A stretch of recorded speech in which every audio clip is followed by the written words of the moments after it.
A tensão atingiu um nível crítico. Enquanto a Polônia aciona o alerta máximo e Varsóvia convoca emergencialmente seus comandantes militares, uma única frase proferida por Donald Trump congela o ar até os ossos. O que está por trás dessas palavras? Os primeiros sinais de sangue aparecem em manobras militares provocadoras, com vítimas fatais registradas antes mesmo do conflito escalar. As forças armadas europeias já se posicionam na linha de frente, não para combater, mas para enviar um recado claro a Moscou: qualquer nova agressão terá consequências devastadoras. A pergunta que não quer calar: a OTAN terá coragem para agir, e como o Kremlin responderá a esse desafio? Nesta quinta-feira, 4 de setembro, os acontecimentos se desdobram em ritmo acelerado. Informações exclusivas, decisões que podem mudar o rumo da guerra e declarações que acendem uma centelha de esperança. Será que o fim do conflito está mais próximo do que imaginamos? Acompanhe o boletim urgente da Nesta, onde você fica sabendo primeiro e com mais clareza tudo o que acontece na Rússia, na Bielorrússia, na Ucrânia e no cenário global. Não perca nenhum detalhe. Enquanto isso, em Paris, uma coalizão sem precedentes se reúne não para discursos vazios, mas para traçar um plano concreto de segurança para a Ucrânia.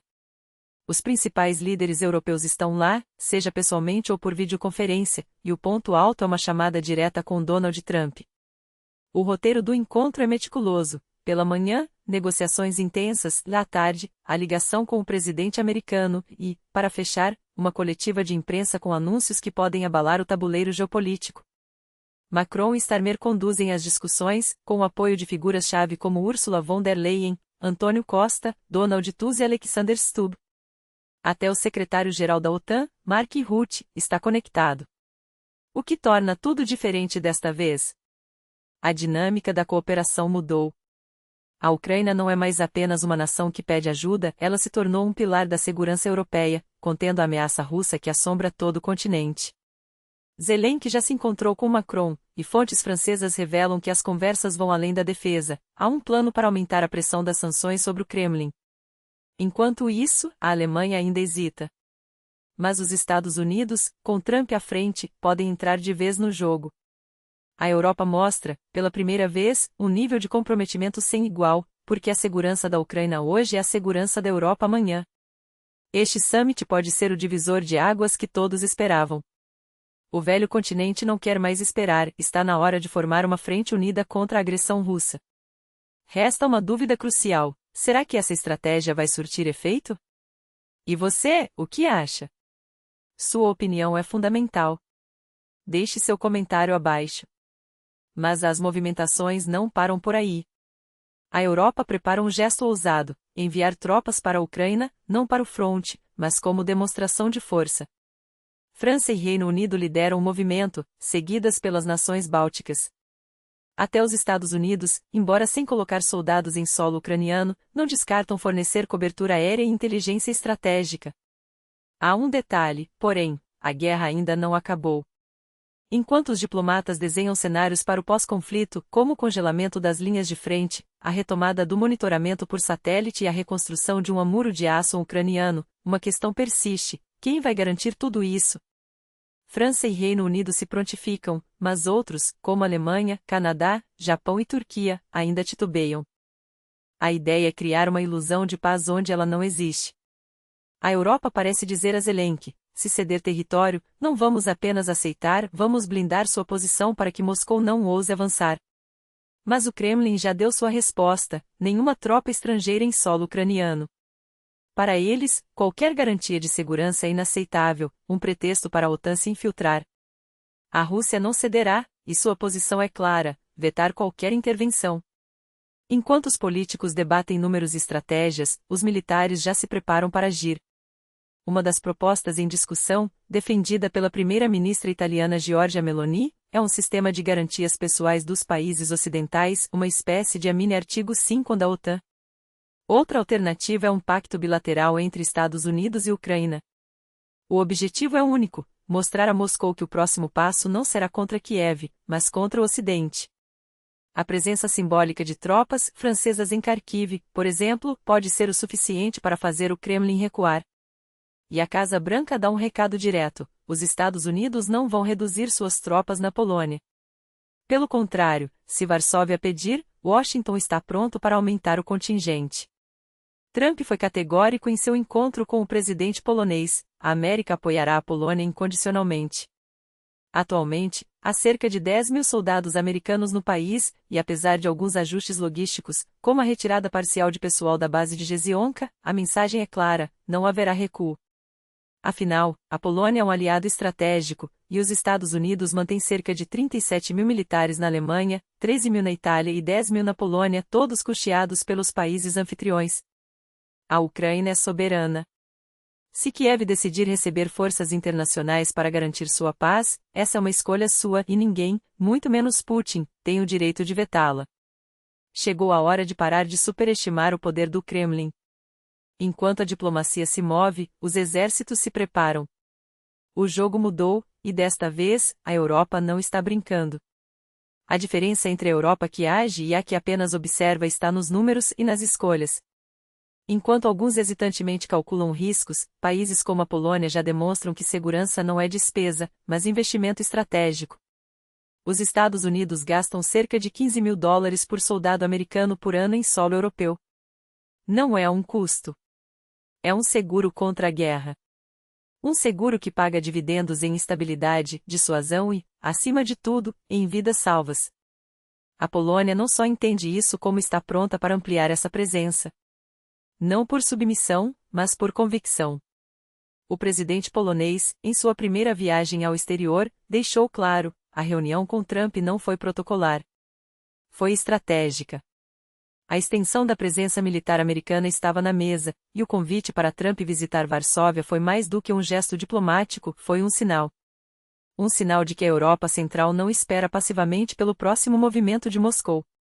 Ela se prepara.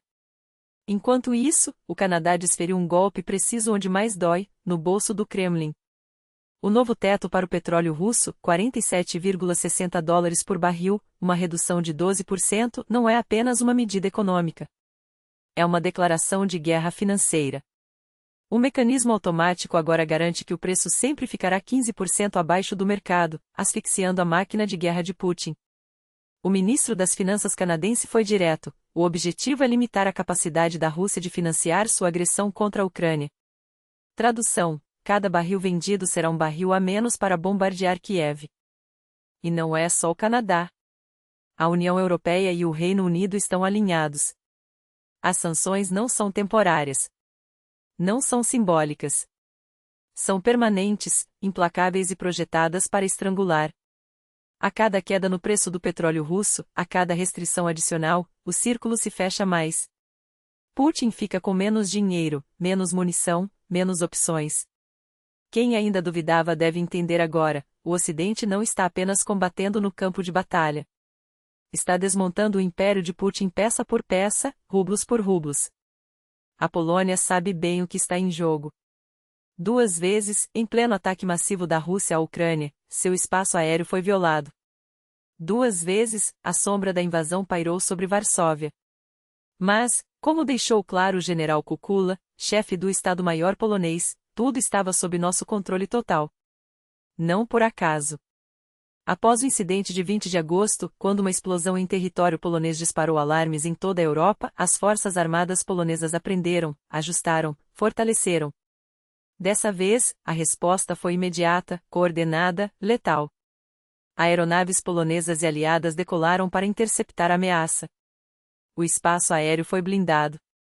E quando a aviação russa recuou, a mensagem ficou clara: a OTAN não é um escudo passivo. É uma espada afiada. Mas a tensão persiste. Cada manhã pode começar com um alerta. Cada violação do espaço aéreo é um lembrete de que a paz na Europa não é um dado, é uma conquista diária, sangrenta e custosa. Enquanto isso, em Belarus, o regime de Lukashenko tenta mascarar sua incompetência com retórica. Um cadete morre em um exercício de paraquedismo. A versão oficial fala em emergência no ar, mas as perguntas permanecem: falha no equipamento? Erro humano? Ou mais uma vítima da corrupção que corrói as forças armadas bielorrussas? Oficiais oferecem condolências secas e promessas vagas. A família recebe silêncios. E o vice-ministro da Defesa aparece no local como se sua presença pudesse apagar a negligência. Não pode. E então, Lisboa. Uma cidade que chorou ontem. O funicular Glória, símbolo de charme e tradição, transformou-se em uma armadilha mortal. 50 vidas ceifadas. 18 feridos. Uma cena de horror, metal retorcido, sangue no chão, objetos pessoais espalhados como lembranças de um dia que nunca deveria ter terminado assim. Testemunhas falam de um descontrole repentino, como se os freios tivessem desaparecido. O governo promete investigação. O povo já sabe a resposta: negligência, descaso, infraestrutura envelhecida. Lisboa está de luto. E o mundo deveria estar atento. Porque tragédias como essa não são acidentes isolados. São sintomas de um sistema que falha quando mais se precisa dele. De uma Europa que, em algumas frentes, ainda age tarde demais. Mas há uma diferença entre os que aprendem com a dor e os que a repetem. A Polônia aprendeu. A Ucrânia resiste. O Ocidente aperta o cerco. E enquanto Moscou gasta suas últimas fichas em propaganda e ameaças vazias, o resto do mundo move peças no tabuleiro real. Fiquem ligados. Comentem. Compartilhem. Porque a informação é a primeira linha de defesa. E a próxima movimentação pode estar mais perto do que imaginamos. Até breve. E que as notícias sejam boas para nós.